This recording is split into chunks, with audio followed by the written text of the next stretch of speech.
Gertie, and welcome to my new YouTube show, Gertie's World.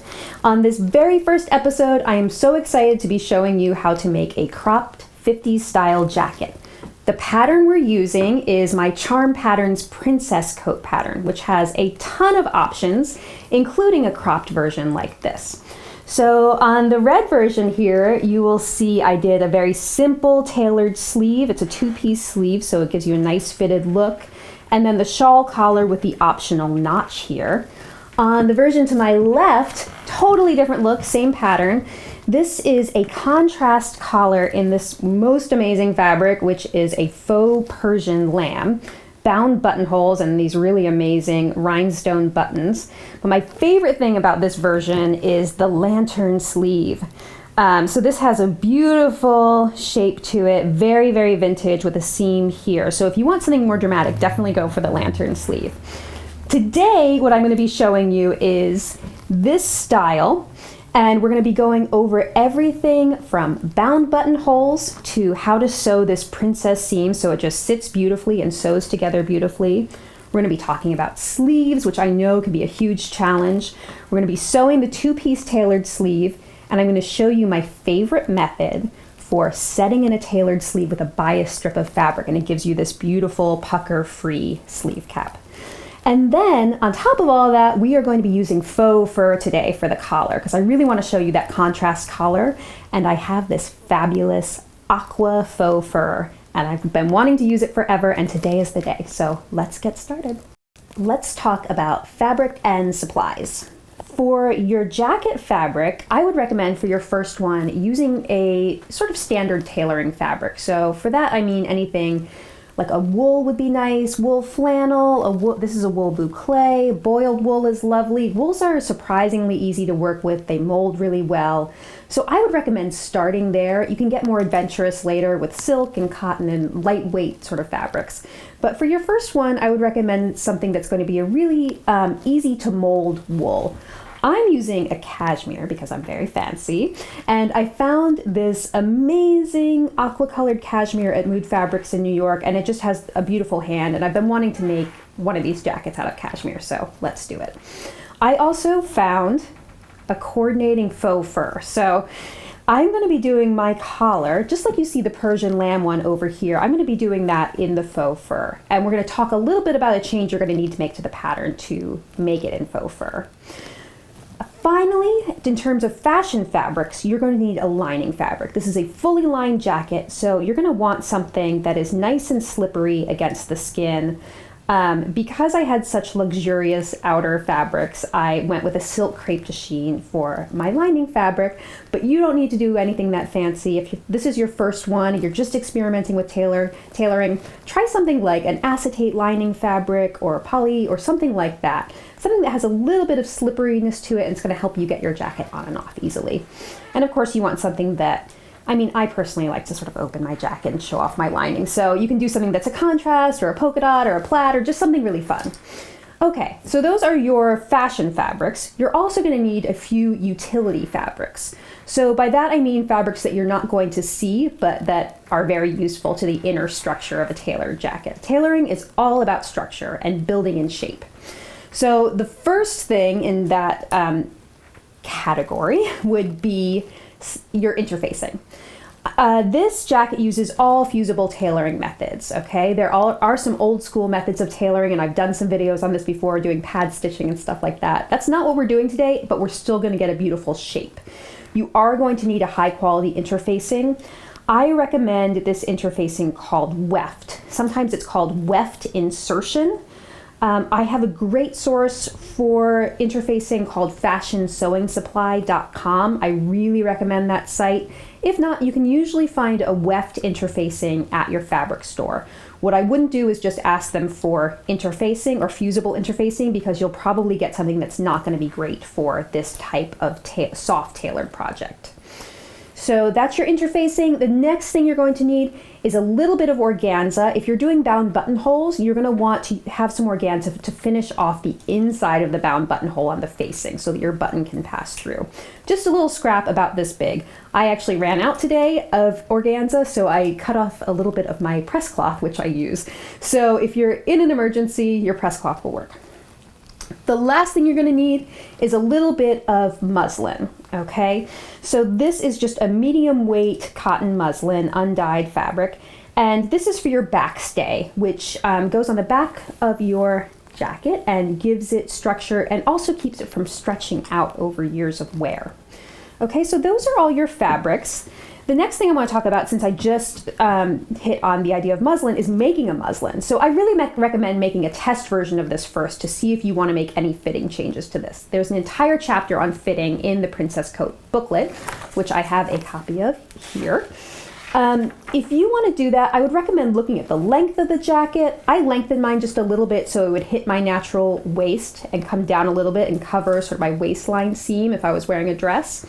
So you might want to do any changes like that. So just, for your peace of mind, make a muslin first and then you can dive into cutting. You're going to be following the cutting layouts for the crop jacket. So you'll need to cut the bodice, the tailored sleeve, and you will also need any facings. So follow the yardage layouts on pages 12 to 14, or is it 15? Pages 12 to 15. So just keep an eye on those, and anything that applies to the crop jacket you will want to follow there. Okay, next thing I want to talk about is tailoring supplies. The most important thing for this, I feel like, is pressing. Pressing is so important when it comes to tailoring. You're really steaming and building shape into your project, so you're going to need some specialty tailoring tools. A tailor's ham is something that anyone who sews for herself should have on hand. This is great for pressing darts, pressing princess seams, anything with a little bit of curve or shape to it. And then this is great for pressing any bulky fabrics, also putting inside your sleeve and pressing your seams open. Finally, I mentioned a little earlier, your press cloth. All right, you're going to want a silk organza or even just a muslin, scrap of muslin. Will work to protect your wool from your iron, because you can get shiny spots on your wool when you press directly on it. So you want to have a barrier there. Before we get into sewing, let's talk about one little change you're going to want to make to your pattern if you're using a faux fur like I am. On your bodice/collar facing, which is piece 13, that's the piece that goes inside the collar here. You can see it a little bit better on this one. So the outside jacket is would be in your main fabric, but then the facing is where you see that contrast fabric, okay? But the thing is, with a faux fur, you don't necessarily want it extending all the way down to the bottom like this, like you have with this Persian lamb. The Persian lamb was fine because it's very thin, but if you have something with a very thick pile, like this faux fur I'm using, you're not going to want to have to put your buttonholes through that faux fur. So there is a alteration line on this piece number 13. It says fur collar cutting line. So what you're going to do is cut right along there, cut those pieces apart, and then add a seam allowance to each side. So you can see where I've taped 5/8 of an inch, a little bit of paper to either side, so that now you have a seam there. So when we go to sew our collar, now this will be cut in our main fashion fabric. The upper side will be cut in your faux fur. Okay, so that's going to make it much easier to deal with your bound buttonholes. All right, so that's it for cutting and fabric. As I said, refer to the booklet at all times. The first thing we're going to get into is sewing bound buttonholes. I know that's something that everyone wants to learn when it comes to vintage sewing. So you're going to grab your piece number 1, and we are going to go over to the machine and start sewing and marking and making these beautiful bound buttonholes. All right, here we are in my sewing room. This used to be my dining room, but now it's my sewing room. I'm so glad you're here. We are doing bound buttonholes today. So a lot of people really want to learn bound buttonholes when they first learn about vintage sewing, because they have that like iconic vintage look to them, and they're a beautiful part of a tailored garment. So they're well worth learning. I will say, be very patient with these. Don't do these when you're tired or you've been drinking, by the way. Just do it when you're feeling very relaxed and fresh too, maybe first thing in the morning. The other thing I always say is always make a sample. Don't start making your bound buttonholes on your jacket front because you are literally cutting holes in your jacket. So you want to make sure that you've tried out the technique first. So what I recommend is you are going to need a scrap of your fabric. We're going to pretend that this is your jacket front. So it should be interfaced, okay? Your entire jacket front is interfaced, so you'll want to interface this as well. You're also going to want a little scrap of fabric to use as your buttonhole patch. The pattern does have a specific patch pattern piece, which you will be cutting out in your coat fabric. But for now, just use a little square patch. And what we are going to be making are these beautiful bound buttonholes that look like tiny little mouths, okay? So you even can see that the main parts of the buttonholes, these are called the lips right here. So what we're gonna be doing is forming these little mouths and these weird little lips. Okay, so let's get started. I'm going to put that to the side and I'm going to show you how I have already marked in my buttonhole on this sample here. You're going to want to just transfer the mark from the pattern piece to your sample scrap right here. So just so you know, your buttonhole should be 1/4 inch longer than your button. Okay, so this pattern calls for 1 inch and 1/8 long buttons. So your buttonhole would be 1 inch and 3/8, but you can tweak it depending on if you're using a short or a bigger or smaller button. Feel free to tweak, but just know that the guideline is that your buttonhole should be about 1/4 inch longer so that you have room to get the button through the hole. Okay, so I've marked in my hole. It looks like a long rectangle with a line down the center. Next thing I'm going to do is take my scrap, and the scrap goes right sides together with the jacket front where you're going to be sewing the buttonhole. So you want to make sure, it's a little weird because you have to kind of go by feel. You want to make sure that the scrap is covering your buttonhole mark, and then you're going to be putting pins right here to hold it in place. Not a bad idea to baste this in place by hand after you've pinned so that you can get rid of those pins, but I find it's just as easy to just pin it and then go from there. All right, so now that we've pinned it, we are going to sew around the outer rectangle of the machine. So let's go on over to the machine, and I'm going to start on one long end of the buttonhole in the middle of that long end. Find my pedal here. Okay, so you're going to start in the middle of that long end, and your stitch length should be short. So 2 or even as short as 1.8 millimeters would be fine too. So start sewing on that long end and just sew right along your marked line, the outer line. When you get to the short end, you're going to stop with your needle down and then you're going to pivot. Okay, very important part here is that you are going to want to count your stitches on this short end because we're going to want to do the same amount of stitches on the other short end so that the little rectangle does not become distorted looking. So 1, 2, 3, 4, 5. This is where I start using my hand wheel because I think I'm going to miscount 6, okay?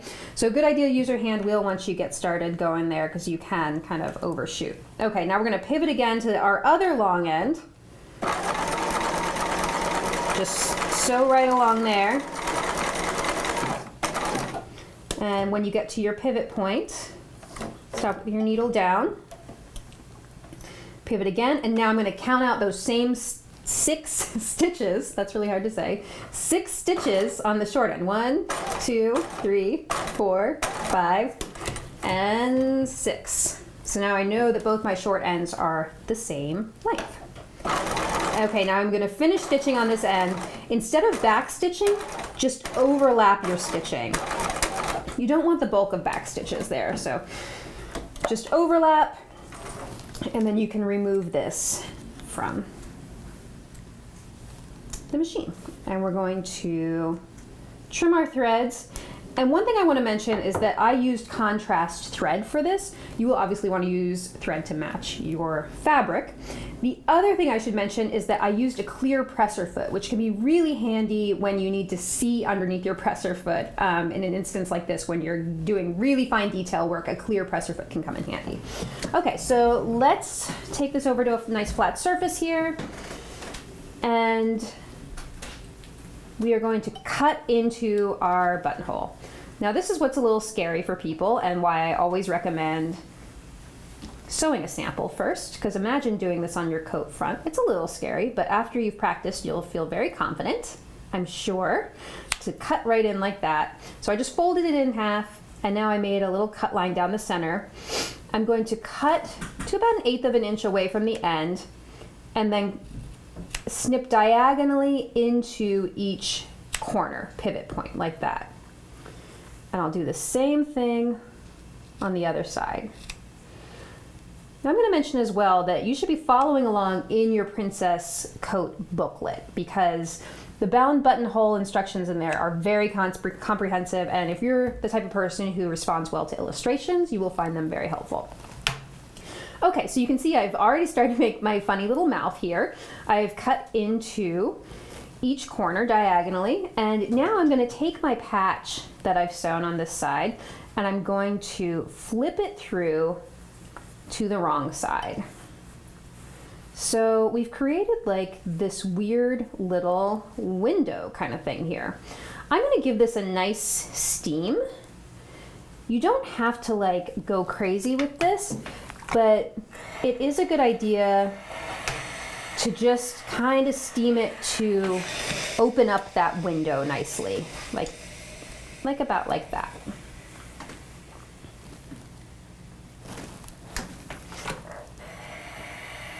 But don't smush it flat, okay? You're not pressing here. You're just kind of hovering above with the iron and giving it a little bit of a steam. I'll do a little bit more. But resist the urge to go crazy, because what we're gonna do now is using my fingers behind the window, I'm going to start to form the lips of the buttonhole. So essentially I'm just taking like these two sets of fingers, and I am just forming behind my sample this upper lip, okay?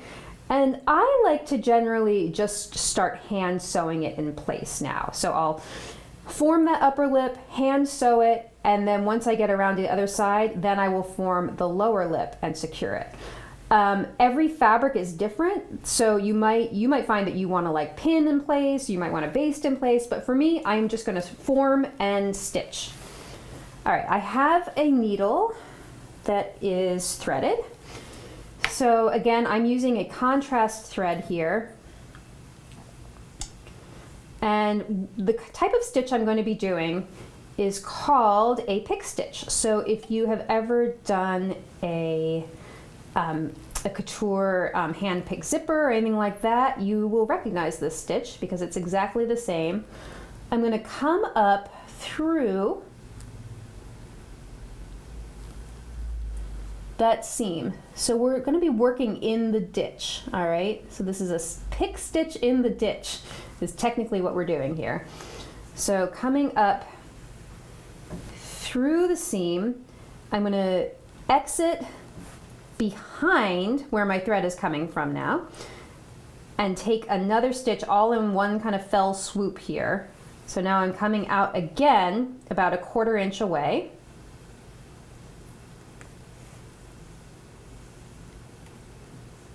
And I'm going to keep going down the length of this little lip.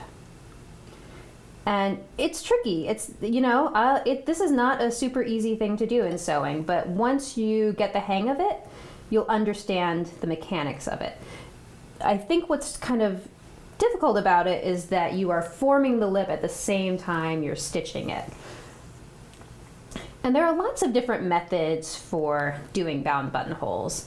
This is mine. I borrowed it from a vintage sewing book, and I just find it the easiest. I find it the most intuitive, but there are a ton of different ways to do bound buttonholes. So if this one isn't speaking to you, please explore other ways, because there are a lot out there, and I've tried a bunch.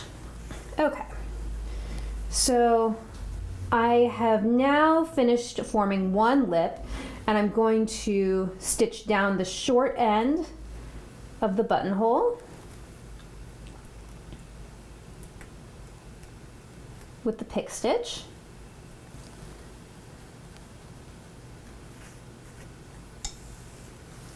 And I'm going to flip it around so that I always like to work with whatever lip I'm forming should be on the top here.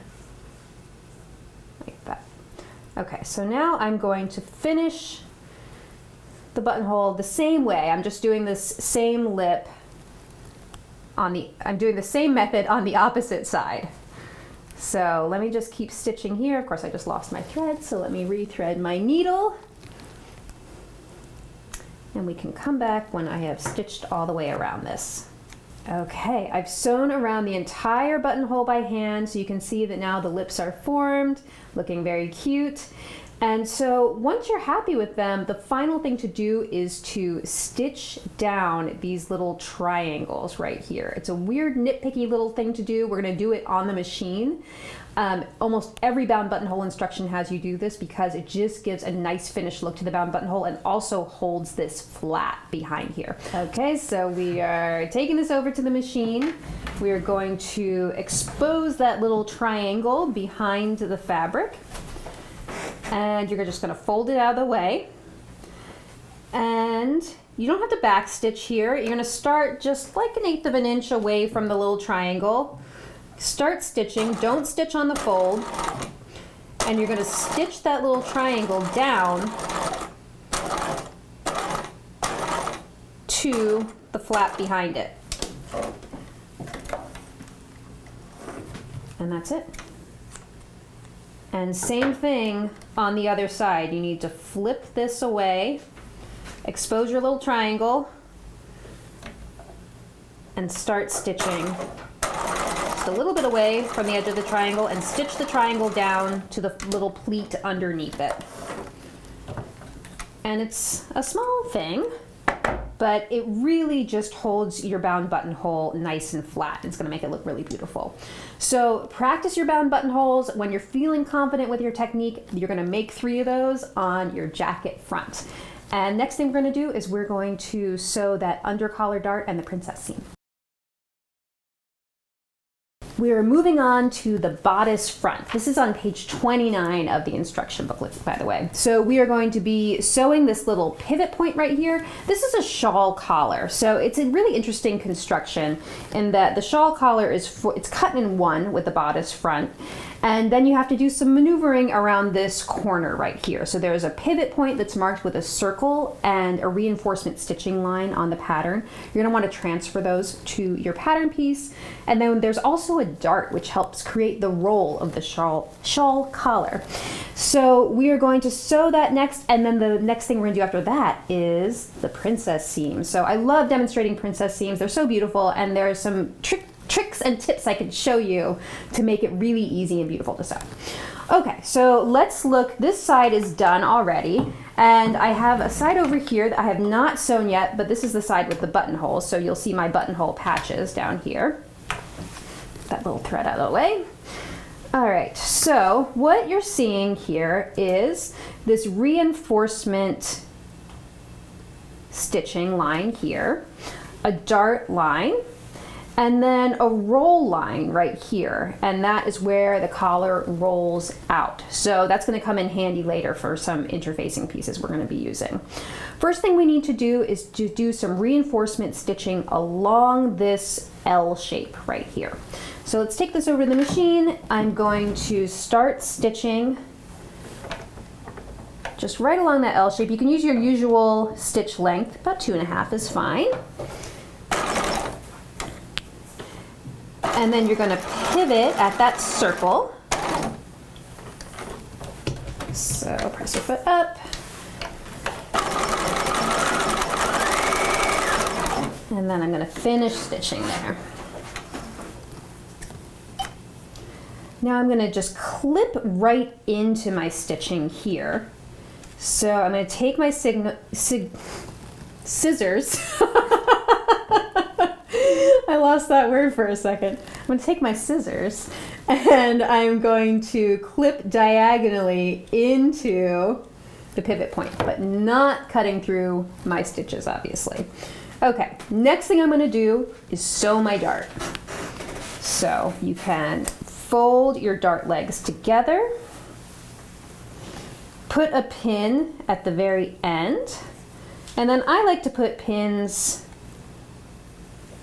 down each dart leg and check on both sides that they're matching. And now I'm going to stitch down that dart leg. You can start at the pivot point. You don't have to start at the edge of the fabric. So by the pivot point, I mean that circle that's marked on your pattern. A little back stitch there, but not on the other end. So sew along your marked dart line.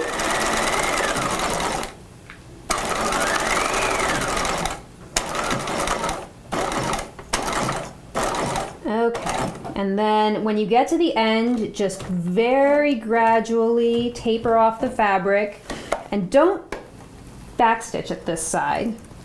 Instead, just leave a few inches of thread tails and then tie these in a knot.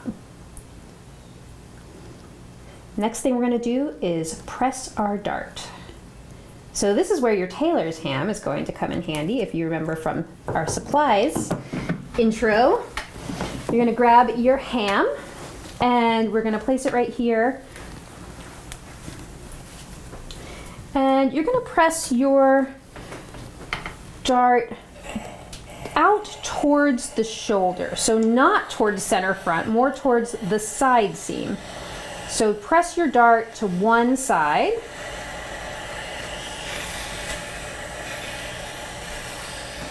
And just get it nice and flat there. Because I'm pressing from the wrong side, I'm not worrying about using a press cloth here.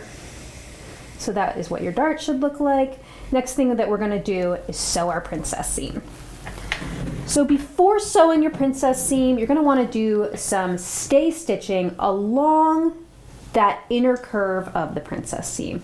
I'm going to do stay stitching from this edge down to the lower notch on the princess seam. So I'm going to start here. I'm using a 1/2 inch seam allowance. You don't have to backstitch for this, it's just stay stitching.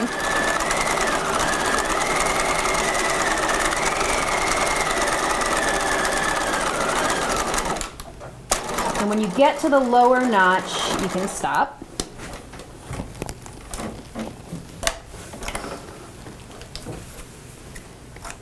And what we're going to do is we're going to clip into the curve here.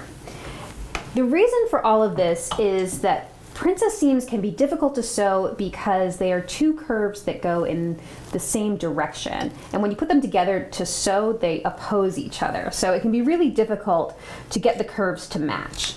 So what I'm going to do is just make little clips about every 1/2 inch here up to my stay stitching, but not through it. And this does this really cool thing, which it will now allow us to bend this open and shape it. So what we're going to do is put this right sides together with the bodice side front, okay?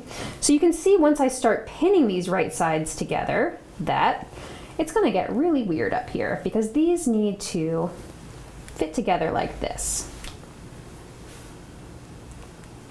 So this is where people get really confused about princess seams. How do I fit these two curves together?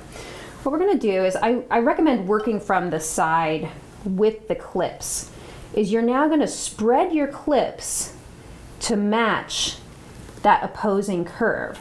And it really is very easy once you do it this way. I've seen people really struggle with princess seams, and especially once you get into the larger cup sizes, because charm patterns, we do go up to an H cup. In the H cup, you're gonna have a bigger curve, of course, than you would in the A cup, for instance. So the bigger the curve is, the more difficult a princess seam can be to sew. But using this method, it really does make it easy. So just remember to stay stitch and then clip and then match those curves together. And now it will be super easy to sew those two curves. Use pins liberally. All right, now we're gonna go to the machine and I'm gonna be stitching at my usual 5/8 of an inch seam allowance.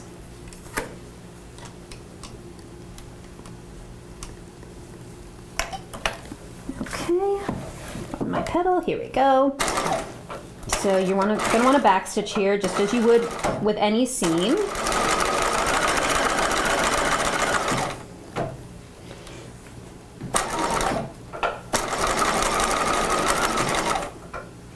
And you'll see my stay stitching is not going to show on the outside of the garment because I did it at 1/2 inch. It's going to be within the seam allowance.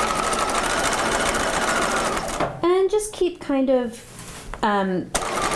making sure as you're sewing that your edges, your raw edges, are flush with each other. And you'll see that the clips are spreading so that they can match the other curve.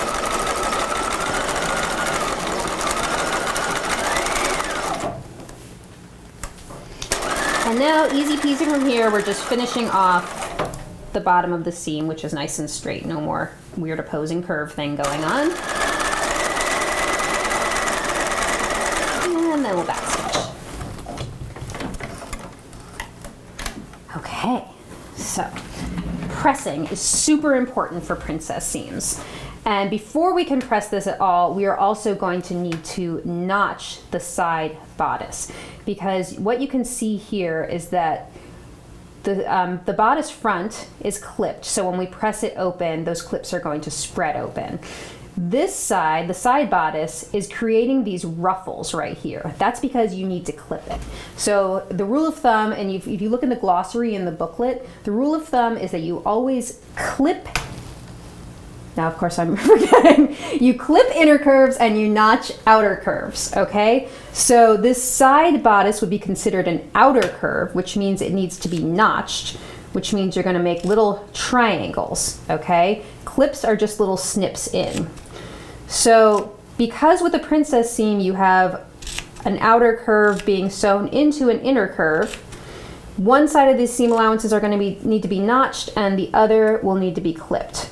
Now, I recommend staggering your notches and clips so that the cut points aren't meeting each other. That just will help that seam remain a little more stable. You might notice that we're like creating a lot of like flappy bits, for lack of a better term here. This is all going to get pressed down and it's going to be fully lined. So this is all going to be fully concealed. So don't worry about how it looks too much on the inside now, because we're going to fully cover this with a lining. Okay, to press this open, you're going to want to lay it over your tailor's ham, over the curve. And then make sure your iron is on, and mine is, hallelujah. Okay, here we go. We are pressing this flat. Good idea to use some steam. Opening up the flappy bits.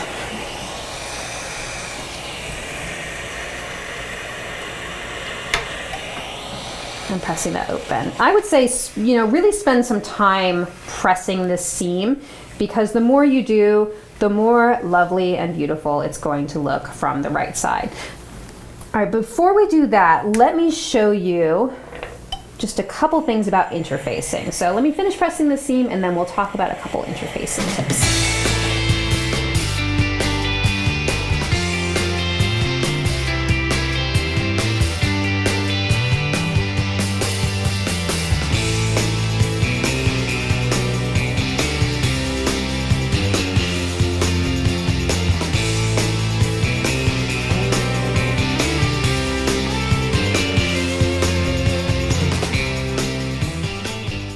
Before we go on to the back bodice, I want to show you one thing, which is where you are going to place the shoulder reinforcement, which is a special interfacing piece. So this looks, it just follows the line of the shoulder right here, and you're just going to place it in the corner of this bodice here and press it down. Okay, so use lots of seam, use your press cloth. You can do that on both sides. Okay, so I just want to make sure that you knew to fuse that shoulder reinforcement on both sides. All right, bodice back is next. After you've sewn your princess seam and pressed it open really nicely, you want to remember to put the shoulder reinforcement on each shoulder. So that's the little piece that follows the curve of the shoulder. It looks just like this. You're going to put one on each bodice back, bodice front rather. So it goes here and here. All right, so make sure that you fuse those on. Next thing we're going to do is sew the two bodice fronts together at the center back collar. So let me grab the other bodice front. You're going to put your two bodice fronts together at the back neckline. Okay, so they should match at that notch right here. This is going to form the shawl collar, and this will be the seam that goes down the back of your neck. So you're going to pin these together at center back.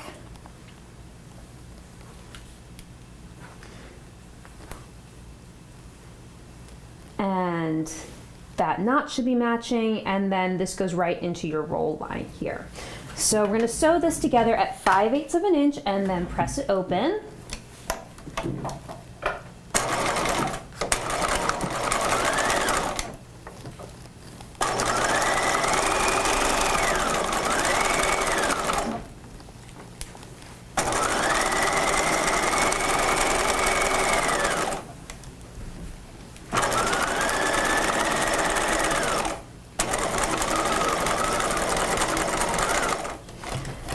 Okay,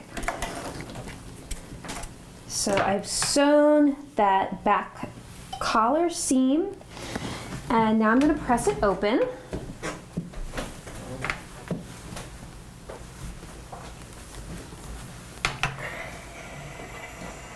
So use some steam here if your fabric responds well to it.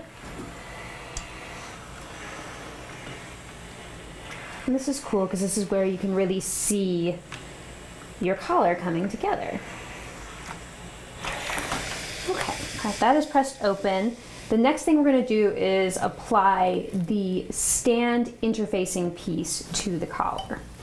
So this is a cool tailoring trick where you apply an extra layer of interfacing to the collar stand, which is that portion that goes around your neck and needs to stand up, and then it falls out into the fall of the shawl collar. So you are going to take this weird boomerang shaped piece, you're going to put it at center back here of the collar. The top of it aligns with the roll line like this, and then it extends to the break point, and the break point is the notch, and it's marked on the pattern piece as well. So normally I would recommend using a press cloth for this anytime you fuse interfacing, but I really want you guys to be able to see where I'm applying this.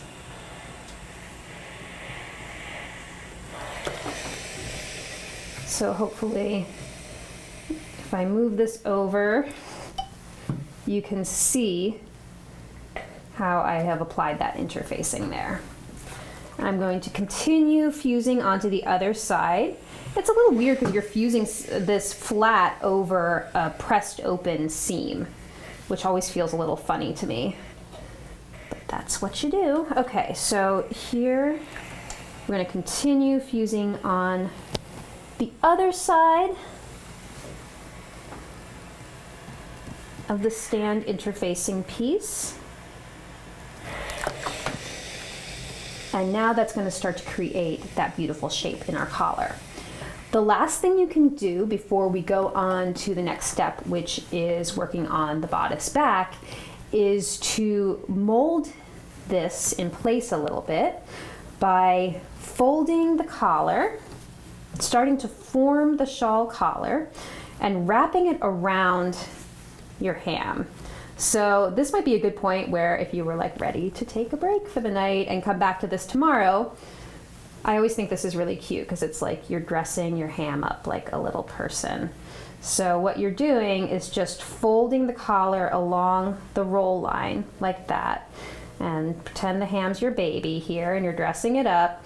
And you're going to pin this in place, and it's great if you can prop something behind the ham. The seam roll is actually a great tool for this. I don't have mine handy right now, but that's what I would do, is prop it back here so that this is standing up a bit. And then you're going to fold this around here so it's dressed up like a little person, and then you're going to steam it in place. So I'm just going to steam. I'm not going to press down on the roll line. I'm just going to lightly steam it, let it shape, and really steam it, like even get it a little bit damp. so that then you can walk away, leave this for the night, let it dry, and come back to it. If you're ready to move on to the next step, you could start working on the bodice back, but leave this for at least a couple hours. Okay, let's go work on the bodice back next. Next, we're going to work on the bodice back. And this is just going to be a quick little segment because I've already sewn most of this because it's super simple. So you're going to sew the center back seam, so the two backs together at center back. Next, you're going to sew your back princess seam. So you're going to take each side back bodice and sew that back princess seam. You already know how to do princess seams because we just did it in the last segment. So it's the same idea, clipping, notching, all of that, sewing those two curves together. Next thing you'll want to do is stay stitch around the neckline to stabilize it. And finally, you're going to apply your back stay. So if you remember, that's the piece that's cut out of muslin. And again, this is just to stabilize your back so that your back doesn't stretch out of wear and start to sag from repeated wearings. So what you're going to do is just put the two layers together, and you're going to baste the back stay to the bodice back around this side seam, armhole, shoulder, neckline, and again all the way around back to the side seam. This stays open, okay? So you're just matching those edges and then stitching it together using a long stitch, a long basting stitch, and a 1/2 inch seam allowance, so you're stitching within your seam allowance. And that's it for the back. So next we're going to work on putting the front and the back together. Next thing we're going to do is sew the front bodice to the back bodice at the shoulder seams and neckline. So before you start doing anything, I would recommend clipping into the stay stitching on the back neckline. So just about every 1/2 inch.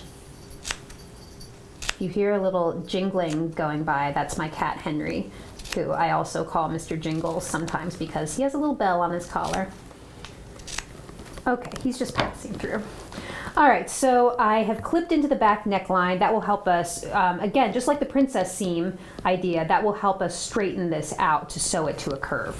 Okay, you're gonna take, so you have your back bodice laid down, then you're gonna take your front bodice. You have pivot point circles on both the front and the back. So on the back bodice, they're right here. On the front bodice, they are where the dart legs meet right there. So there are circles marked on the pattern pieces. If you're not sure what I'm talking about, you can always refer back to your pattern pieces. So I would start by matching those. So legs of the dart to the circle.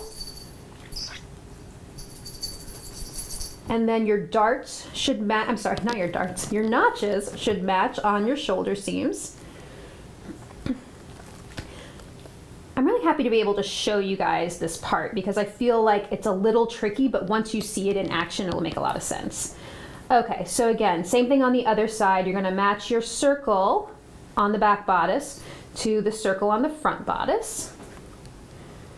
And by the way, this style is really, the way this is sewn is very typical of shawl collars. Okay, matching our notches again. So hopefully if you encounter another shawl collar in the wild, you will know how to sew it. Okay, so I've matched from my pivot points over to the shoulder edges. And now Henry is jumping on something, so that's what's going on back there. All right, so now we can match the necklines to each other. So you can spread the clips if you need to match the curve of the front neckline and just put some pins there. You're gonna wanna match up these seams, very important. You have a center back seam to match up from front to back. So I use a pin when I'm trying to match seams. Just go through both seams and then pin like that once I've got them matching. Okay. So hopefully you can see now how I have pinned all the way across from one shoulder edge to the other, matching the pivot points and the back neckline and center back seams. So next thing we'll do is go over to the machine and sew it. All right, we're gonna start from one shoulder edge and sew with the bodice front up towards you.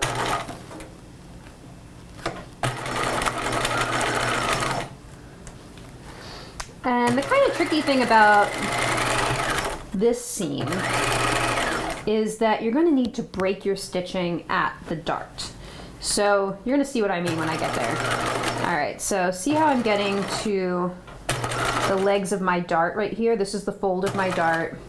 When you get to your dart stitching, you're going to back stitch, and then you are going to break your stitching, pull this out, and then you're going to restart on the other side of the dart. So right at the base of the dart at the stitching.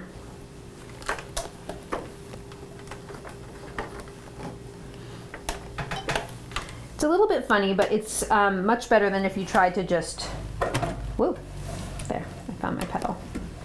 I was wearing heels earlier and I couldn't quite find it, and now I'm in fuzzy socks, which is much better, but I have to relocate my petal. Okay, here we go.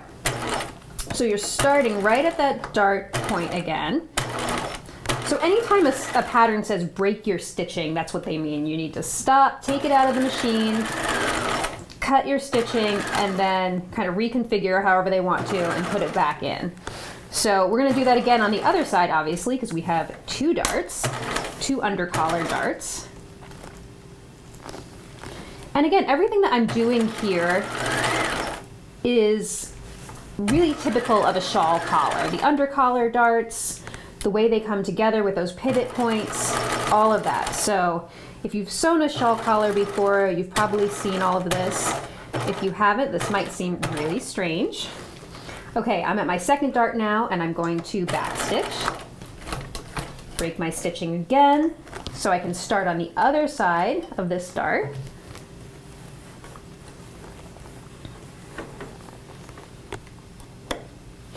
So the goal, of course, is to have your stitching always meet, so you don't have any little holes in your jacket, but you can always fix that if you do. So you'll want to check after you've done these lines of stitching to make sure everything looks good.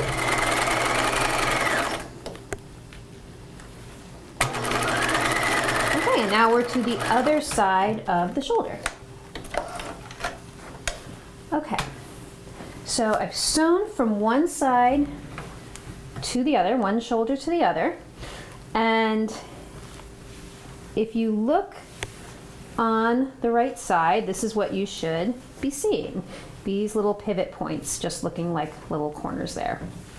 All right, so to press this seam open, there's one funny little step you have to do, and that is to clip away, where did I put my scissors? There they are.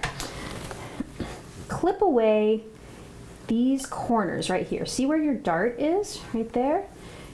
On the back neckline, you'll see that there is a little excess right here where you're going to want to clip away to the point like that. So that's the kind of thing that is really hard to explain in instructions and relatively easy to show you guys how to do. So if I try to press this open, you'll see that a fold kind of forms back here. I'm just going to clip away that excess. And that's it. And now we can press this seam open. So I recommend having something like your seam roll or your tailor's ham handy so that you can now press this open.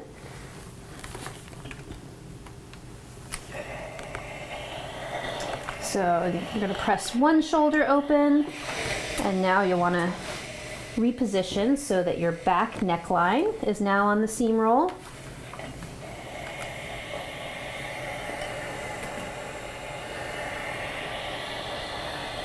And I'm kind of, I'm going through this quickly, but this is a good time for you to take stock of what you've done, and I would normally be a little more critical of my work right here. Making sure that your back center seam matches, making sure that you don't have any gap where you broke your stitching. So just take a moment to go over it all and make sure you're happy with it. This is the time to fix anything that's bothering you.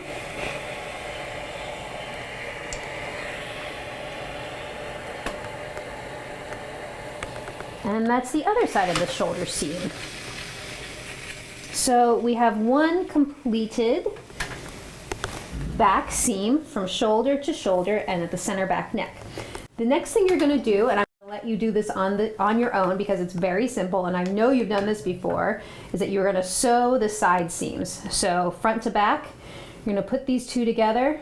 So top to bottom to top, whichever you like better. So you're now going to have basically like a little vest. Okay, so that means that the next step is going to be sleeves. Okay, we're ready to sew our sleeves, but first I want to show you that I have put the jacket as far as we've sewn it onto the mannequin, and look how amazing it's looking. So you can see your bound buttonholes, princess seams, you can see how the shawl collar is starting to take shape, and your side seams and that tricky shoulder slash neckline seam. So we've done a lot. We're about halfway there, and I hope you are all loving how your jackets are coming together. So the next thing we're going to do is our sleeves. If you look through the instruction booklet, you'll see that there are 3 styles of sleeves that you can do for this pattern. I've specifically chosen the long tailored sleeve because I feel like this was one of the things that I got a lot of feedback on, that people were confused by how to sew this style of sleeve. So I feel like it's going to help to show you how it comes together. A tailored sleeve is a little different from a usual set-in sleeve because it has 2 seams rather than 1. So like for instance, a dress like I'm wearing will have 1 seam going down the underside of the sleeve. Tailored sleeves are a little different because they have 2 seams. So the sleeve is broken up into 2 pieces. And this is typical of tailored garments like coats and jackets. It lets you get a little bit more of a taper in the arm so it doesn't get too baggy when you're working with a tailored garment. So you have 2 pieces. And first let me show you, I've already constructed 1 sleeve here. So this is what it's going to look like. So let's just put this to the side, and I'm going to show you how to construct this from the beginning. Okay, so you have an upper sleeve and an under sleeve. You are going to pin these together, right sides together.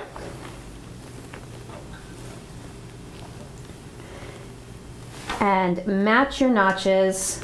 So you're gonna have 1 seam on this side, another seam on that side. So make sure that your your notches are matching. And you're gonna pin all the way down each side of the sleeve. Now what I do is that I generally will just pin both sides, both of these seams, and sew them in one go. So you can see now the sleeve is starting to take shape on the table.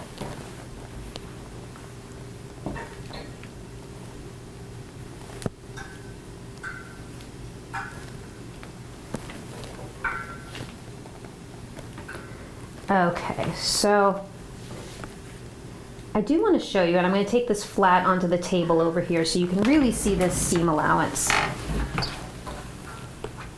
When you start to pin these together at the top, it's going to look really weird on this side because you have this long angle that extends past the top of the piece. And the reason for that is just the way that things are graded and the way that seam allowances are added. So what you want to be looking for is that it's going to match at the 5/8 of an inch line. So don't worry that you're seeing all this excess here. As long as it matches at the notches, you're good. Okay, so you will see that excess is all I want to tell you. So I pinned down both sides of these seams. Now I'm going to go to the machine and I'm going to sew down both sides. So these are super easy straight seams. You just want to be on your regular seam stitch length.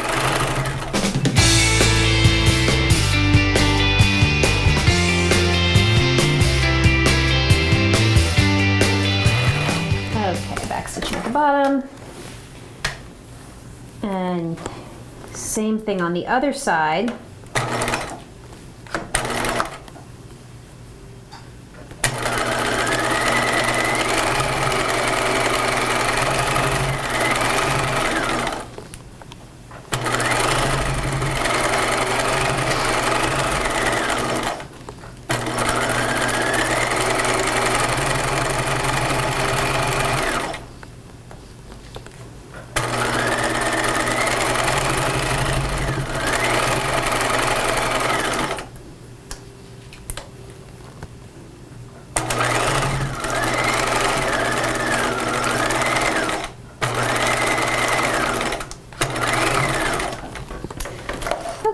Finish your seams. We're going to press these seams open. So you definitely need a seam roll or some other sort of pressing implement for this.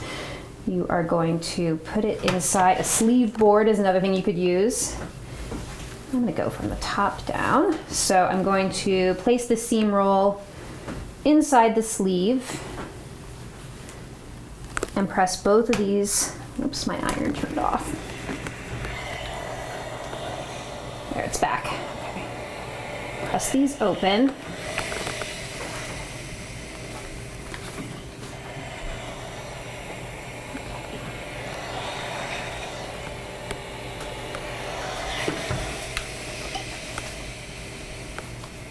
Sort of a love-hate relationship with the auto off on my iron.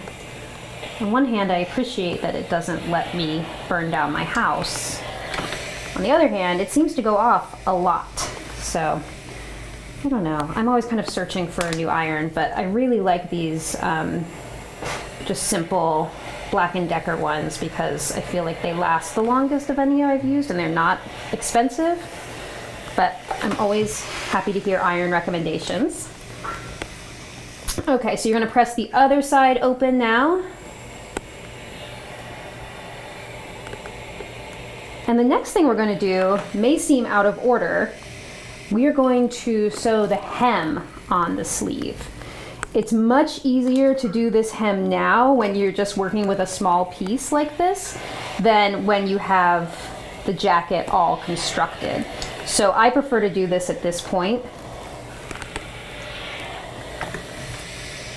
And we've already got seam roll inside the sleeve, so we might as well turn up that hem allowance and press it. Let's see, can I put this right here? No, I can't. Okay, there we go. So we're going to turn the sleeve up a full inch at the bottom to the wrong side.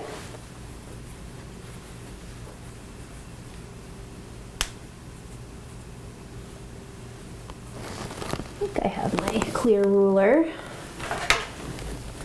I use these clear rulers for pretty much everything. It's a 2 by 18 inch clear gridded ruler.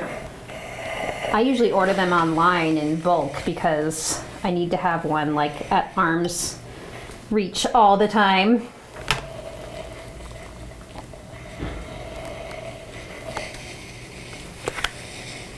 So I'm just measuring 1 inch all the way around.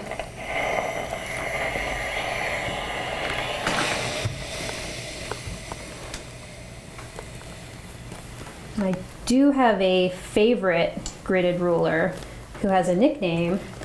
I'm only telling this because Melisha is here and she loves to tease me about this. I have a clear gridded ruler that we've nicknamed Chippy because he has a chip in him.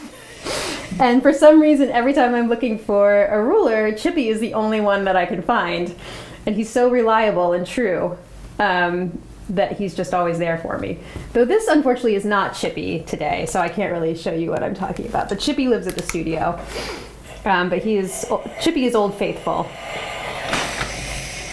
But you should have a lot of these rulers around. I really recommend them. Okay, I pressed that up.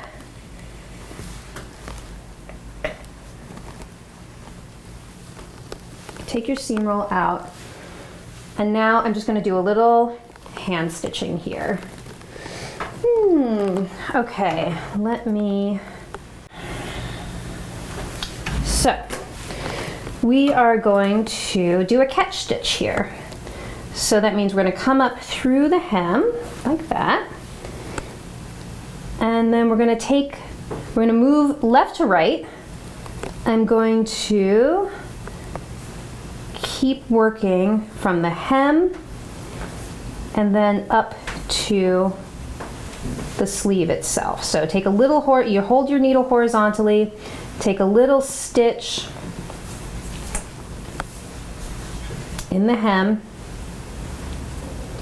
and then another stitch in the sleeve. When you're stitching the sleeve, you are going to want to just grab the littlest bit of fuzz on the inside of your fabric.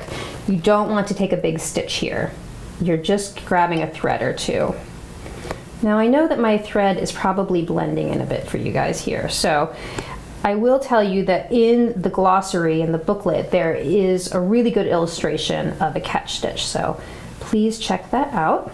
Okay, so I'm going to finish hand stitching this real quick, and then we'll come back and set in the sleeve.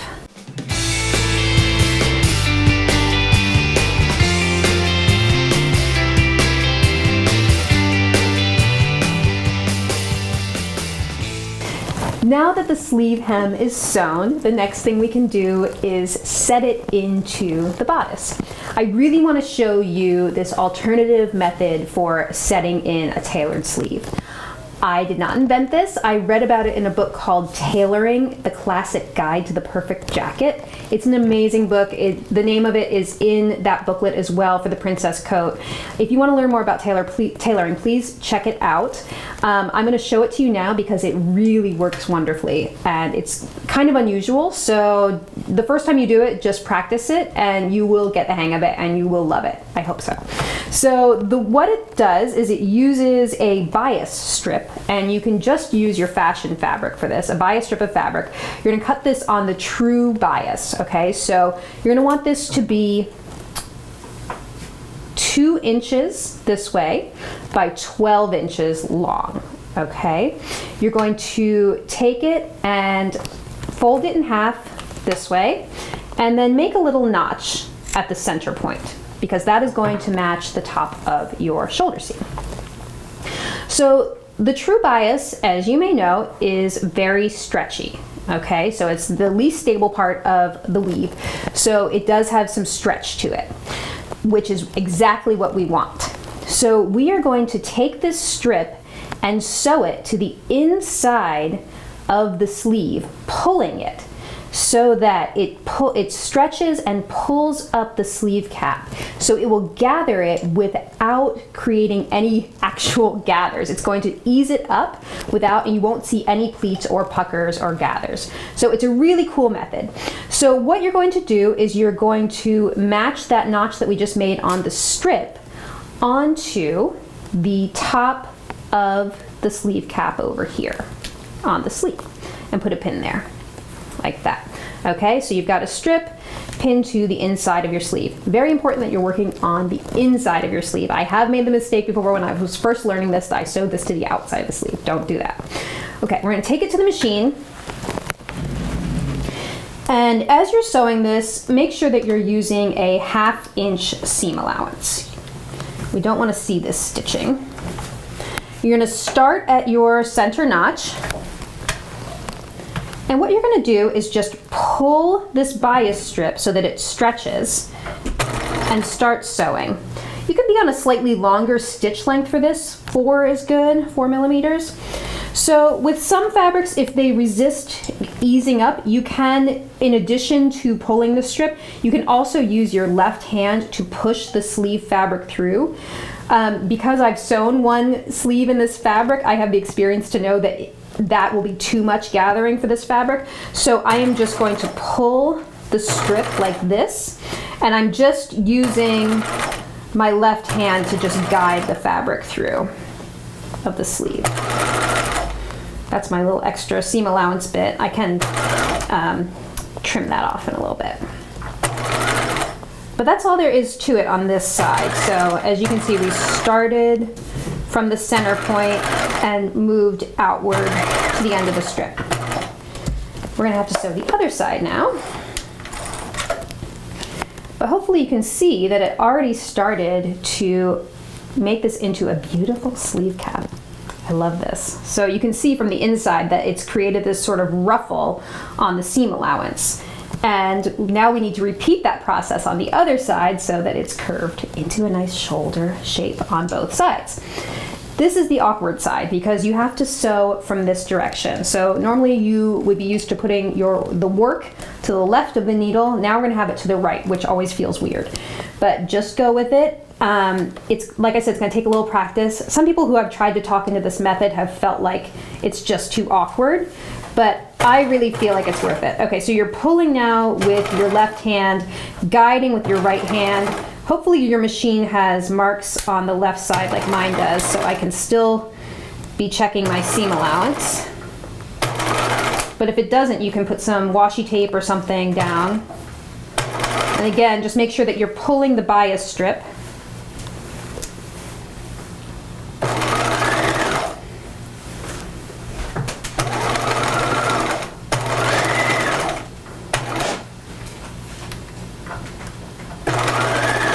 There we go. Okay, so look at that nicely eased sleeve cap. So that's what you're looking for, is it to be formed into a shoulder shape like this. So I don't know about you guys, but stuff like this gets me really excited. So I'm going to put this on the ironing board now so you can just see it flat. And then we're gonna actually set it into the jacket. Okay. So as you can see, it's laid out here. You can see how it's ruffling on the sleeve cap side. You see your bias strip in there. And now I'm gonna trim away this annoying guy right there. And I'm gonna grab my jacket so that we can set a sleeve in.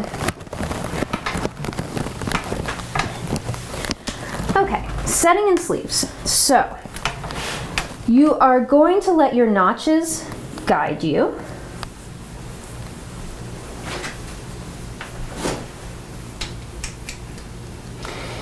You should have a notch on the bottom of the sleeve here, the lowest point of that curve. That matches the underarm on the bodice. So again, not like you're used to probably with sleeves where you have a seam matching the seam at the side seam. So you let this notch guide you first, and then the one above it. This is the shoulder notch, okay? So we are going to start by matching.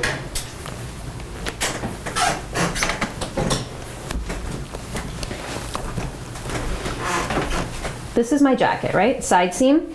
We're gonna start by matching underarm to underarm like this. So underarm notch to side seam on the jacket.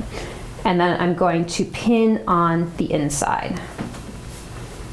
Next thing I'm gonna do is take that shoulder notch on the sleeve, and I'm going to do a fancy maneuver so that I can get these two right sides together. And now I'm working from the wrong side of the jacket. There goes John's foot. And I'm gonna match those to each other.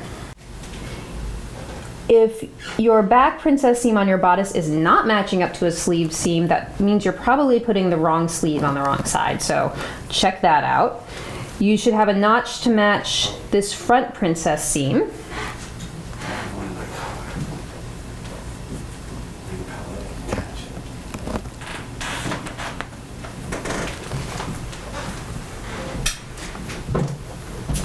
And then a notch on the bodice to match the front sleeve seam. So this is the reason that tailored sleeves are so confusing. They don't just match up as intuitively as a one-piece sleeve does. But if you just go by the pattern and the notes on the pattern, I did include some notes to tell you what notch matches up to what seam. Hopefully that'll help you. Okay, now that I am all pinned in, we can set in the sleeve. We are going to set the sleeve in. So you want to get to a free arm position like this. Use your regular stitch length. And we're stitching at 5/8 of an inch. So the cool thing about that bias strip method I showed you was that I have never, every time I do it, I can't believe how easily everything matches up. You don't have to distribute any gathers. It just seems like magic to me. If you do find that your pieces aren't matching up, then you can actually pull the basting, the easing stitches to ease it up a little bit more. Or you can clip if one side is too big. You can clip the side that's smaller. So you have options, but like I said, I really feel like it's amazing how it always matches on the first try.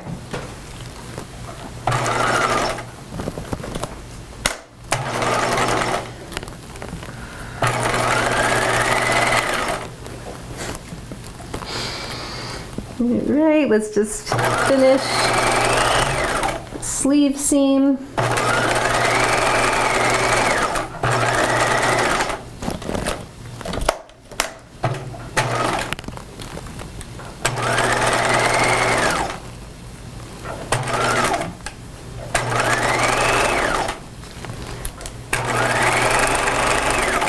Just like that, we're meeting up with our beginning stitching.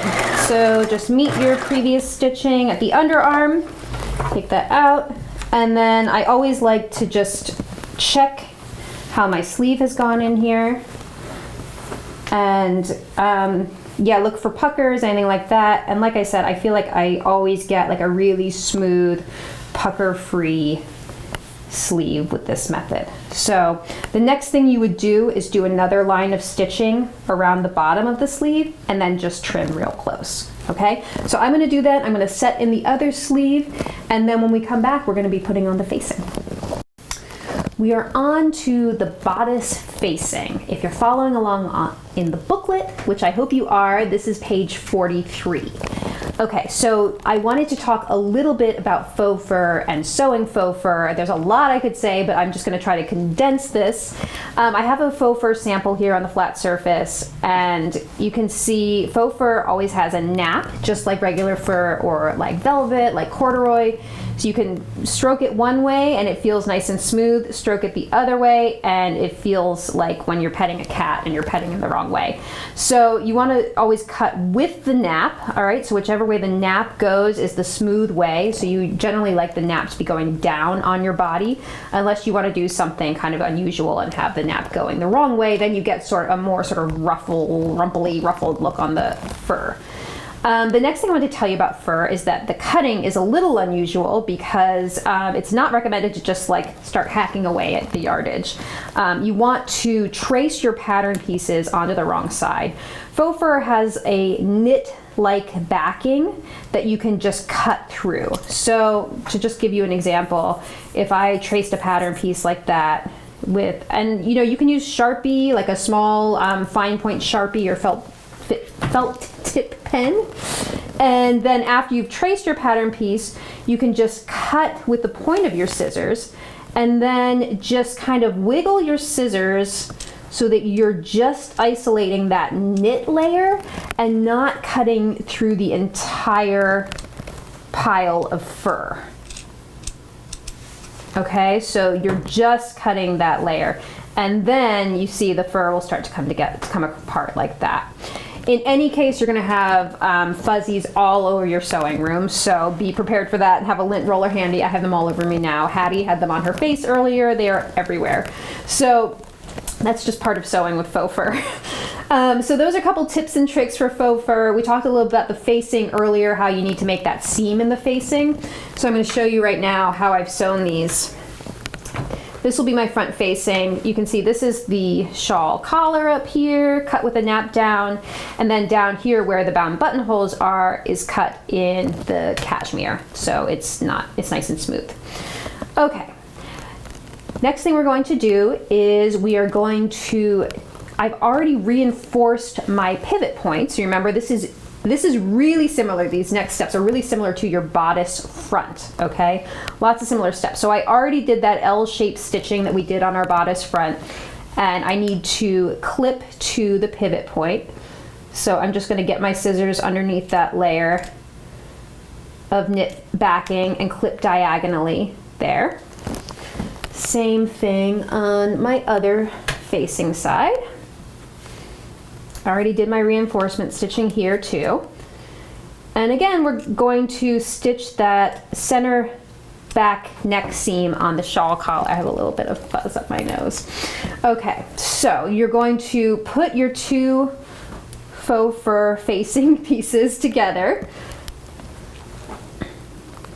And we're going to stitch along that center back neckline seam. So faux fur is really weird to sew because of all of those fibers in there. So you really just need to sew it like you normally would, and then it's going to look a little funny, and you just need to pull any hairs that have gotten caught out of the seam with a pin or some small tool. So I'm sewing at 5/8 of an inch, just as usual.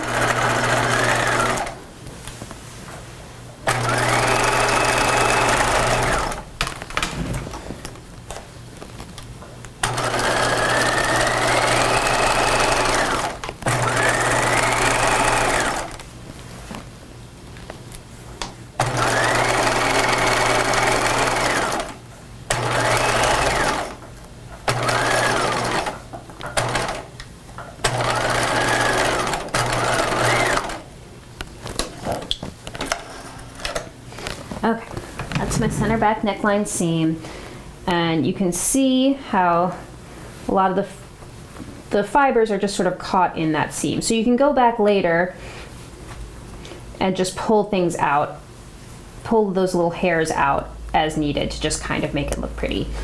Yeah, and you can press this seam open, but I would be really, really careful and definitely be working with a very low heat. And my iron isn't, again, has turned to auto off. So be really careful. These are not natural fibers, obviously. They are faux fibers, and they can melt. And you could also get all those little fibers on your iron. So I have tended towards low or no ironing on faux fur. All right, next thing we're going to do is we need to set in the back neck facing into this faux fur. So this is going to belong kind of like right here and finish off your back neck. All right, so again, you're gonna see some skills repeated that we did with the outer coat. I already did a line of stay stitching along the back neck facing. Now we are going to be putting these right sides together at the back neckline. You're going to want to match those circles. You should have circles on your back neck facing and on your front facing where you clip to. You're going to match those and pin them together. And then these will be seamed together here.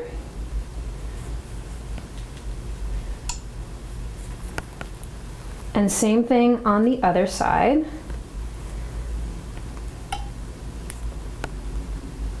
So we're actually just saying that we feel like, you know, in every pattern that we do, there's a tricky spot that, you know, people might struggle with or you haven't seen before.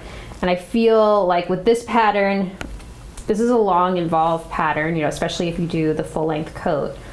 But the part that I feel like, you know, was confusing for testers and is confusing for people who haven't sewn a shawl collar like this before is this part. So go easy on yourself if you're struggling with it. Just keep remembering that you're matching your pivot points first. You have to clip to those pivot points first, otherwise you are not going to be able to sew these together. And all it is that you're sewing the shoulder seam and the back neckline seam in one. So from one side to the other. So from this side all the way over. And you have to pivot at each of those pivot points. We don't have the darts this time to mess us up. So we don't have to break our stitching as we did on the first round. So let's go back over to the sewing machine.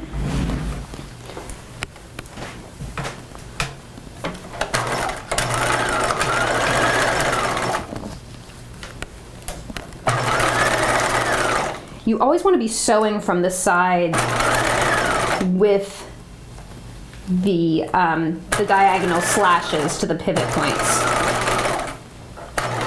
So I'm getting to my circle here and I'm going to stop with the needle down.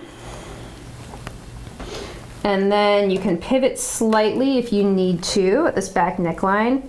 Also makes it a little more confusing that we've got aqua fur going everywhere. So now I'm stitching along the back neckline.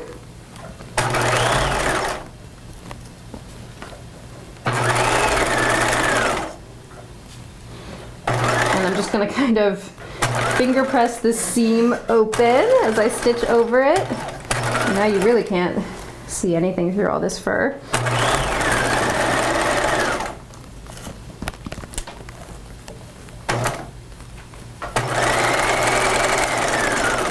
Okay, now I'm to the pivot point on the opposite side, so I'm going to stop with my needle down. Okay, and I'm just going to finish off this other short seam here.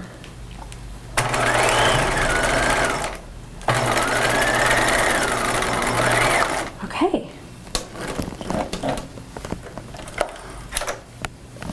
All right.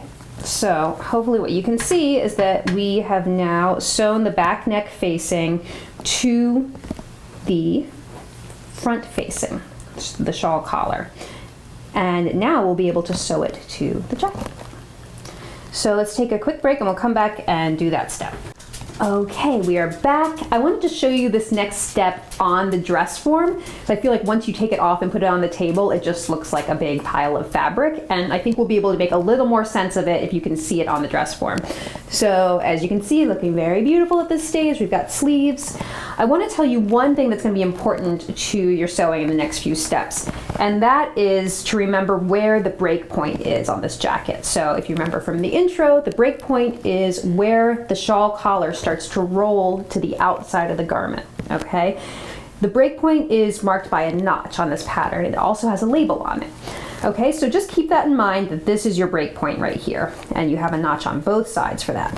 Okay, have our outer coat, and then we have the facing that we just sewed, which is now shedding all over me. So I want to show you how you're going to pin these two pieces together. Right sides together, of course. You can start it, center back would be, I guess, a logical place to start with this. Match your center back seams. And then this is going to get pinned all the way around. You're gonna match your notches, your breakpoint notches, all of that.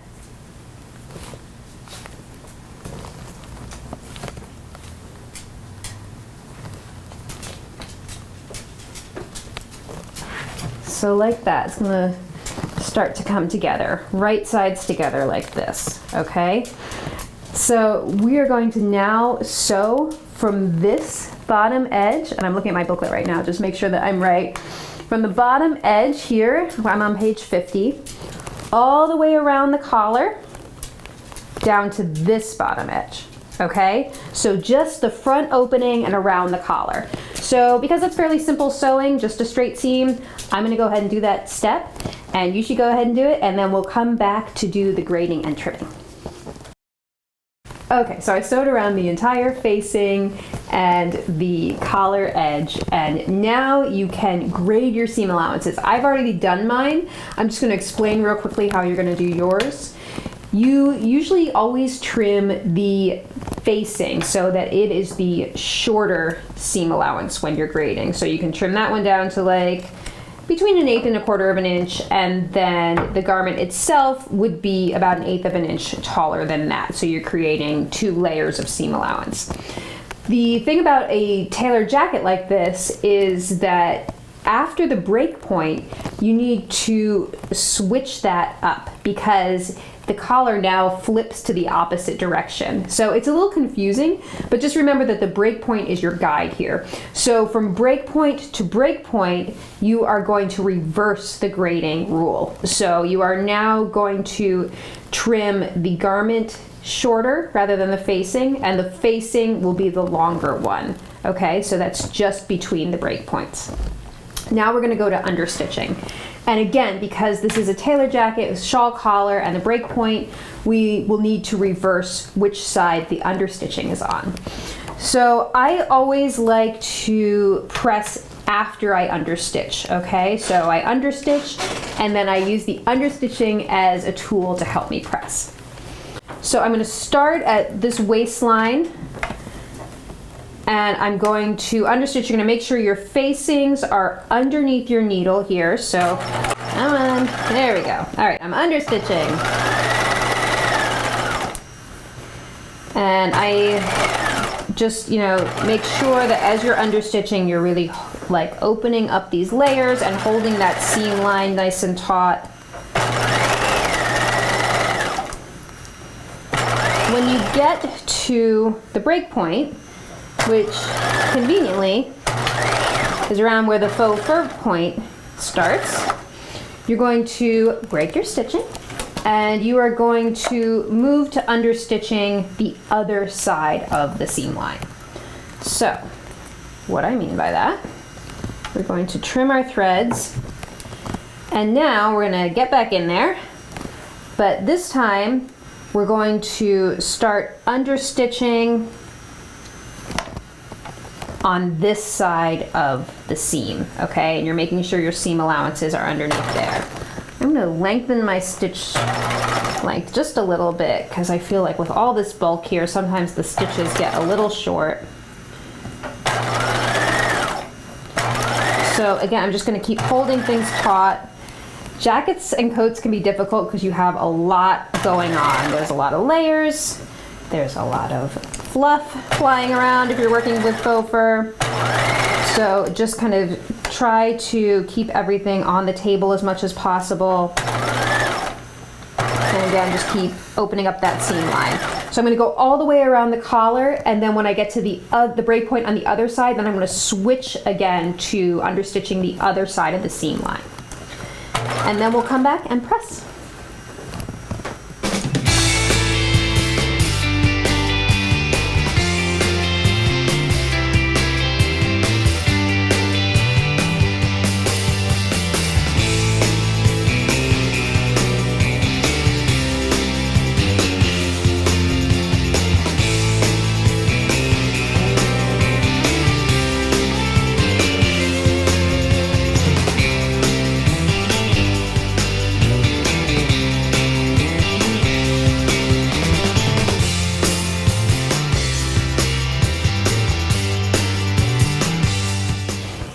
We have understitched around the entire neckline now, and the next thing you're going to want to do is to press. So I'm at the ironing board, and what you're going to want to do is turn the understitching to the inside, like that. My iron has probably turned off again. Yes, it has. What you're going to do while that heats up is you are just going to slide that. You'll feel a hard edge along the understitching, and you're just going to roll that as far out towards the edge of the garment as you can, and that is what is going to give you a nice crisp edge on the outside here with the pressing. So one thing I always tell my students in workshops, people ask me a lot why I don't press and then understitch, and my answer to that is that I think of understitching itself as like a pressing tool, so you need to have it there in order to press. It's going to give you that nice crisp edge. Okay, so my iron's still kind of heating up a little bit there, but you get the idea. That's my facing line. It's going to be a little trickier with all this fur. We're going to just kind of press it as flat as possible, but the real work I have to do around this edge is pulling out all these little fibers that got caught in the seam, and I'm not going to do that now while you're watching, but that will be something that I'm going to need to work on. So you can see that's one thing with faux fur that's a little different than with any other sewing or any other type of fabric. So I'm going to lightly press along that edge and then back to the other side. This facing, and then just press.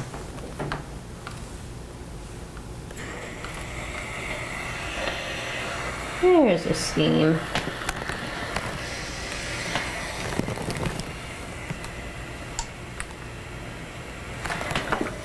Okay, so that's understitching and pressing. The next thing we're going to do is make the windows for our bound buttonholes. So we're gonna take a quick break, and I'm gonna come back and show you how to do that. Now that you've finished your understitching, the next step is to create the windows in your facing so that your buttons can pass through your bound buttonholes to the facing. Because as you can see now, you have bound buttonholes with these beautiful openings that you made, but they do not go anywhere. So you need to create these little windows on the facing. So this is another reason why bound buttonholes are a little bit of work, because you now have another step where you need to create an opening on the inside of the coat. So I'm going to use this method, which is which I call the organza window method. I don't know if that's the official term for it, but again, it's something that I've seen taught before and also seen some articles about. And I really like this. It gives you a nice clean finish on the inside. But you'll see, I mean, just like anything I'm teaching today, there are tons of methods to do this. So if this one doesn't resonate with you, there are lots of other ways out there. But what you're going to do is you need to get the facing nice and flat with, okay, so the facing is turned in, you're understitching, it's all pressed, and then you're just going to put some pins through the layers. So through the outer jacket, through to the facing, just to kind of hold all these layers in place.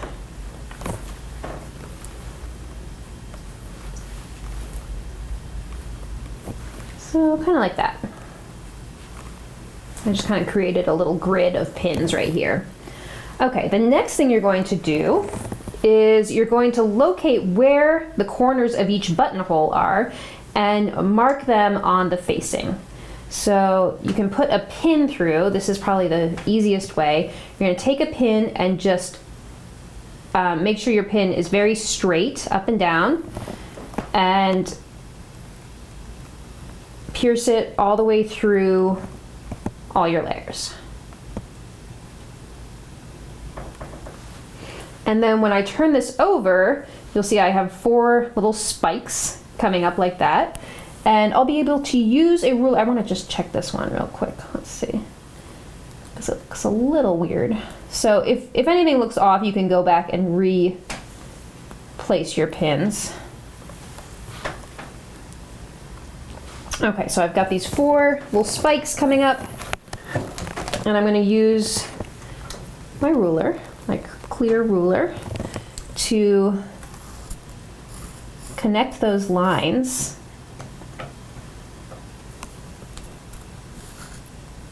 Like that.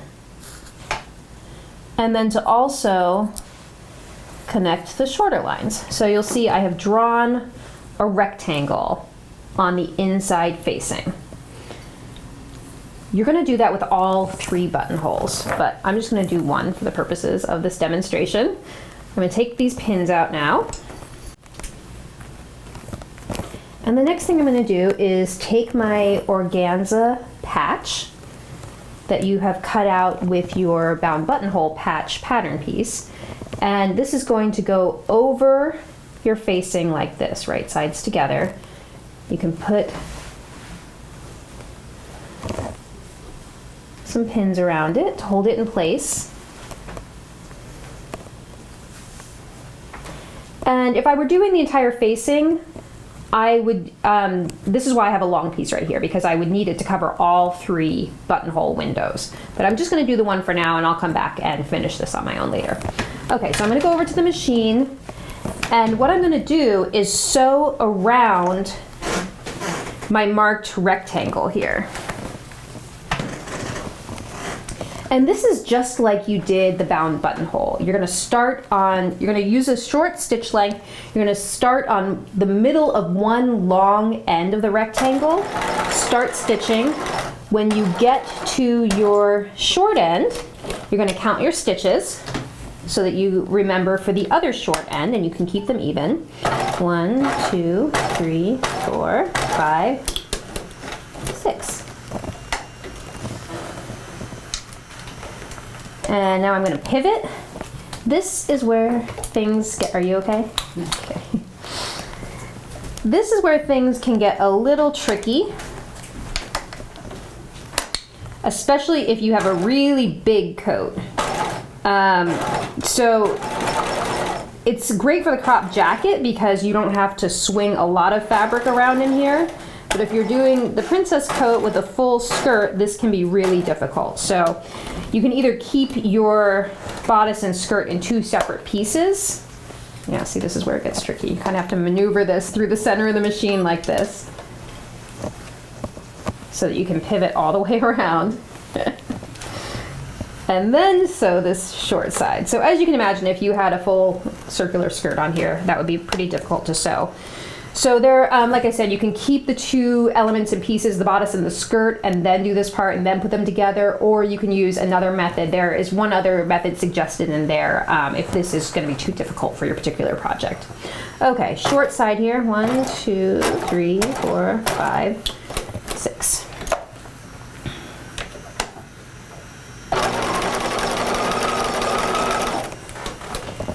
Okay, and again, I just overlap my stitching like I did on the bound buttonhole.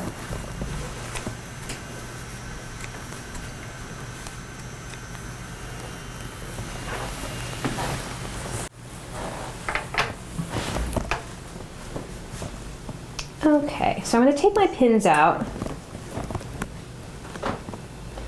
I'm going to trim down my patch because I've only done one buttonhole right now. But if you had done all three, you would now make slits between each one so that you had 3 separate patches. And now I'm going to do the slightly terrifying job of cutting into my coat. So again, fold it in half, just like when you did your bound buttonholes, and make a little snip. Cut to the end, or about 1/8 of an inch from the end, then into each corner.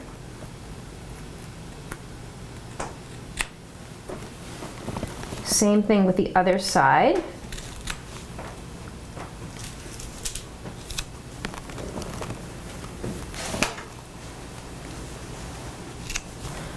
Okay, and now we have this cool organza patch that you can turn through to the wrong side.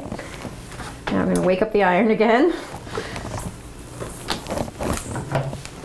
And this is going to create a really clean window in the facing. You need to work from the wrong side here and pull the edges of the organza taut so that the window opens up completely like this. And then you're going to steam it.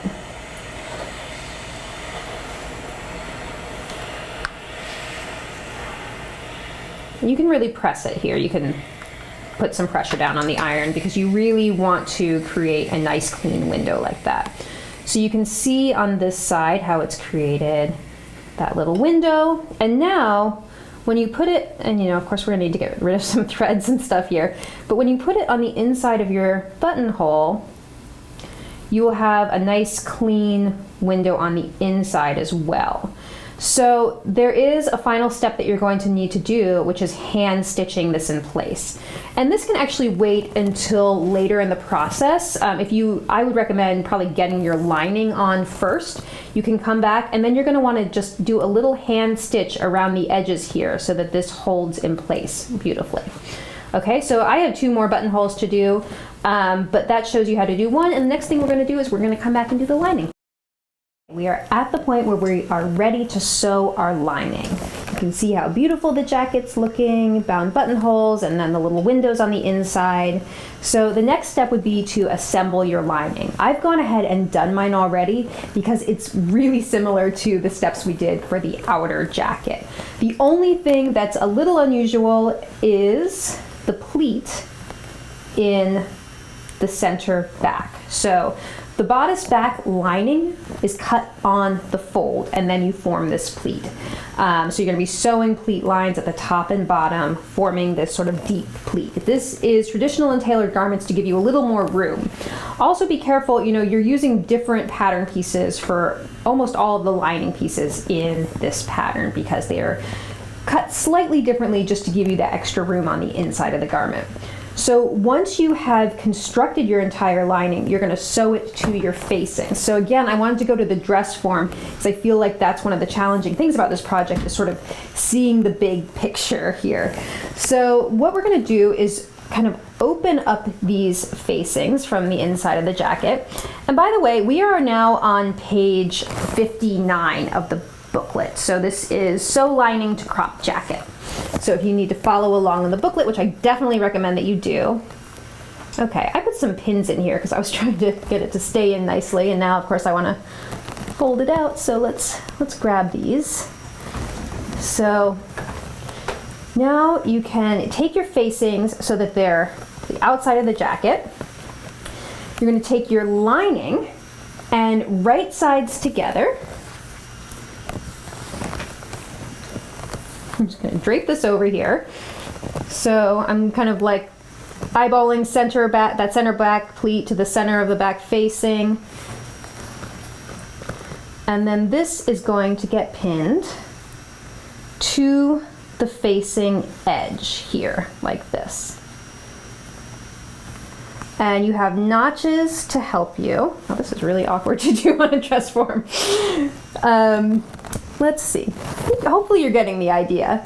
I'm going to take this lining edge and I'm going to be matching it to the edge of the facing, and then the front facing all the way down to the bottom here. So this is really way more awkward than I anticipated. So I'm going to take it off and pin it on the table.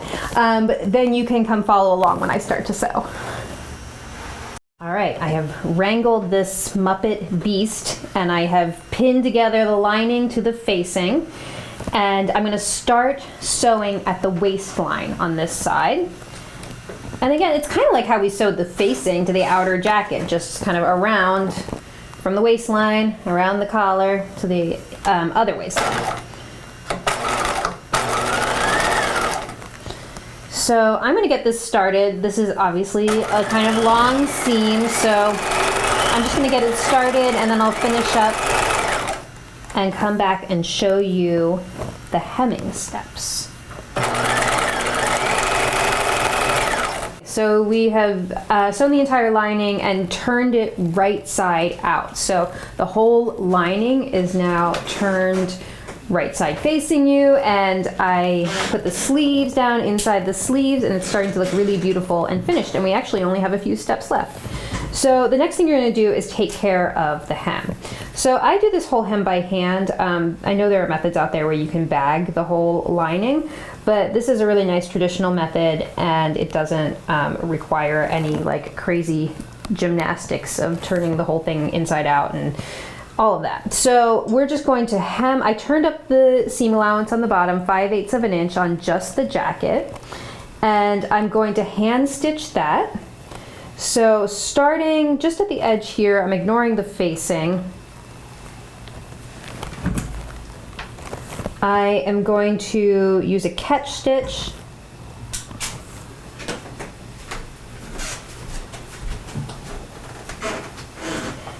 And I'm using a contrast color here so you can see it.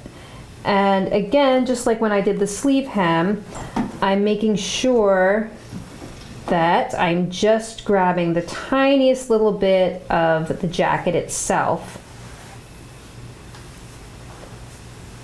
not taking a big stitch there. You can just, and especially if there's interfacing there like there is on the front of the jacket, you can just grab a little bit of the interfacing since it's fused to the fabric. So I'm going to go along like this along the entire bottom of the jacket here, using a catch stitch like that, so it forms a little zigzag all along the bottom edge. Then you're going to come and turn in the lining as well and the facing so that it covers that. Turn up the seam allowance on the lining, and you're going to hand stitch that between those layers with a slip stitch. Okay, so the whole thing is hand stitched. It's going to give it a really lovely finish down here. Okay, and then the final thing you need to do in terms of hand stitching linings and hems and all that is the hem on the sleeve lining. So let's take a look at that. You're going to want to make sure that the sleeve is aligned inside the jacket and not twisted at all. And then once you're happy with it, you're going to turn in the hem allowance on the sleeve, and you're going to match it to the hem allowance on the jacket so that those raw edges are matching, and then just shift it slightly up so that it forms like a little jump pleat right here. And then you're going to slip stitch between those layers. So right in there, you're going to slip stitch. Okay, so that is the final step with that. And then the very final thing is sewing on your buttons. So what I like to do is just overlap like this. Make sure you have the correct amount of overlap. And then you're going to make a mark through each of those buttonholes and then sew your buttons on to the opposing side of the jacket. And you're done. Okay everyone, my jacket is totally finished. I spent a lot of time hand sewing it and getting the lining all beautifully finished, and I'm so excited about it, and I hope you all have loved doing this project too. So let's just take a look inside. So here you can see the inside of the bound buttonholes and that beautiful lining, and here is how it's finished with the faux fur on the inside. So I hope you love this project. It's been really fun getting to share it with you. And just as a reminder, we'll be back every month with a full-length episode of Gertie's World. So please subscribe, and we will see you next month. At the end of each Gertie's World episode, we want to show you what is going on in Gertie's World. So this month it is something really exciting, and that is that we are launching our Patreon for Gertie and Charm Patterns. So what we're working on is really exciting. You've just sewn the crop jacket variation of the princess coat. This is the full length variation with the lantern sleeve and the full skirt. We're working on a variation that's exclusive to Patreon, and it is right here in progress. We're going to be sewing this next on camera, so it's in pieces right now, but you can see that this is the princess coat variation. And then it's going to have this very exciting, Vanna, it's going to have this very exciting element, which is a hood. So many of you have been asking about rainwear and hoods and how to sew a raincoat version of the princess coat. And this is actually sewn in a Gore-Tex type fabric. So it's waterproof and windproof. Hattie, would you like to join the scene? Hello. Hattie's first appearance. So it is windproof, weatherproof, and then fully lined. So if you join the Patreon at the mid-level tier, which is $7, you'll be getting downloadable pattern elements every month. So this month it is the hooded jacket. So it's a different jacket front. It doesn't have the shawl collar. And then the hood, and then also a video showing you how to sew it. So that is what's going on this month. It's been super exciting. So thank you so much for watching.